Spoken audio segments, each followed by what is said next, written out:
سوائے مودی جیسے جو دو چار بیوقوف ہیں جو پاکستان کا نام لینے سے گھبراتے ہیں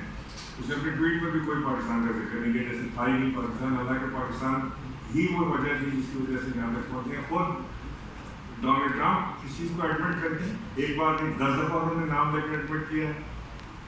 چائنا اس کو ایڈمٹ کرتا ہے جو دنیا کی بڑی طاقت ہے۔ ایران جو اس کے اندر ایک بہت بڑا حریف تھا اس ساری جنگ کے اندر، وہ خود اس چیز کو ایڈمٹ کرتا ہے کہ پاکستان کی کاوشوں کی وجہ سے یہ یہاں تک معاملات پہنچے ہیں۔ ایران میں جو سیلیبریشن ہوئی اس کے اندر پاکستانی جھنڈوں کو اٹھا کے چوما گیا، ان کو لہرایا گیا، اور دنیا نے مانا کہ پاکستان نے ایک ثالث کا کردار ادا کیا ہے، جس سے بہت بڑا مسلم امہ کا نقصان جو ہو سکتا تھا ممکنہ طور پر ساری مسلم امہ جنگ کے اندر گھسیٹی جا سکتی تھی، ایک آگ خون کا دریا ہو سکتا تھا، خدا نہ خواستہ جانوں کا ضیاع ہو سکتا تھا، اسے روکا گیا۔ اور اگین میں کہنا چاہوں گا کہ یہ جنرل عاصم منیر کی کاوشوں سے ہمارے ان کے ساتھ کوئی ظاہر دشمنی تو نہیں ہے، لیکن کوئی سیاسی اختلافات ہو سکتا ہے، نظریاتی اختلافات کوئی رکھ سکتا ہے، کوئی اپنا نظریہ علیحدہ رکھ سکتا ہے، لیکن یہ پاکستان کی بات ہے، کیونکہ یہ اس میں پاکستان کی فتح ہوئی ہے، پاکستان کی جیت ہوئی ہے، کوئی شخصی جیت نہیں، یہ پاکستان کی جیت ہوئی ہے۔ اور کسی شخص نے کردار ادا کیا تو میں نے آپ کو بتایا کہ ہماری نظر میں وہ صرف اور صرف جنرل عاصم منیر۔ اب وزیر اعظم شہباز شریف صاحب ظاہر ہے کہ وہ جس طرح بھی وزیر اعظم بنے فارم 47 کے ذریعے بنے یا جس طرح بھی جو ممکن ہوا وہ بن گئے، تو لائن لائٹ ان کے حصے میں بھی آئی، اور وہاں کوئی بھی بیٹھا ہوتا، آپ میں سے کوئی بیٹھا ہوتا، ہم میں سے فارم 47 میں تو کوئی بھی بیٹھ سکتا ہے نا وزیر اعظم سے،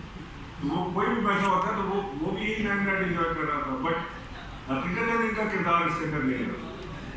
سو میں یہ سمجھتا ہوں کہ وہ لوگ جو اس وقت پاکستان کی اس فتح کو یعنی as a nation as a قوم اس کو سیلیبریٹ نہیں کر رہے ہیں، میری ان سے گزارش یہ ہے کہ یہ وہ وقت ہے جس وقت ہم نعرے مارتے تھے نئے پاکستان کے، یہ ہے نیا پاکستان، جس میں ہمارے مارتے تھے تبدیلی کے، یہ ہے تبدیلی۔ ہم کہتے تھے نا، ہمارا خواب تھا ایک ویژن تھا، آج بھی کہ پاکستان پہ ایسا ہوتا ہے کہ دنیا پاکستان کی طرف دیکھے گی، لوگ نوکریاں ڈھونڈنے پاکستان آئیں گے، ہر پاسپورٹ کی عزت ہوگی، تو آج ہو رہی ہے نا بھائی۔ تو میں یہ سمجھتا ہوں کہ یہ ایک بڑا زبردست ایک لمحہ ہے، فخریہ لمحہ ہے پاکستان کے لیے کہ ہم اپنے ملک کو، اپنی قوم کو ایک ایسی جگہ پہ لے آئے ہیں کہ بڑے عرصے کے بعد اپنے آپ کو پاکستانی کہنے پہ دنیا میں کہیں بھی ہے فخر محسوس ہوتا ہے کہ میں پاکستان سے ہوں، میں اس ملک سے ہوں جس نے یہ صلح کرائی، میں اس ملک سے ہوں جس نے بنیاد منسوخ کا کیا، میں اس ملک سے ہوں جس نے ہندوستان کو شکست دی، ان کے ساتھ 8 جہاز گرائے۔ تو یہ طے در پہ یہ چیزیں ہوتی چلی گئی جن کو ہم میں سمجھتا ہوں کہ ہماری نیشن کو سیلیبریٹ کرنا چاہیے، اور کسی جماعت سے تعلق، جماعت اسلامی سے ہو، وہ JUI سے ہو، PTI سے ہو، پیپلز پارٹی سے ہو، PMLN سے ہو، اپنے جو اختلافات ہیں، نظریاتی اختلافات ہوں، سیاسی اختلافات ہوں، کو ایک طرف رکھ کے اس چیز کو ہمیں ضرور سیلیبریٹ کرنا چاہیے۔ تو ایک تو میں یہ قوم کو مبارکباد بھی دینا چاہتا ہوں آپ کے کیمروں کی مدد سے، آپ کے میڈیا کی مدد سے، اور میری درخواست یہ بھی تھی کہ جب ہم کسی ایک اچیومنٹ پر پہنچتے ہیں، مناسب قوم ہم ایک اچیومنٹ پر پہنچتے ہیں تو ہمیں اسے ایک قوم کی طرح، ایک نیشن کی طرح سیلیبریٹ بھی کرنا چاہیے۔ تو ایک چیز تو یہ تھی، دوسرا یہ تھا کہ جو ہماری جو اس وقت موجودہ حکومت ہے، میرا بھی یہ خیال ہے کہ شاید یہ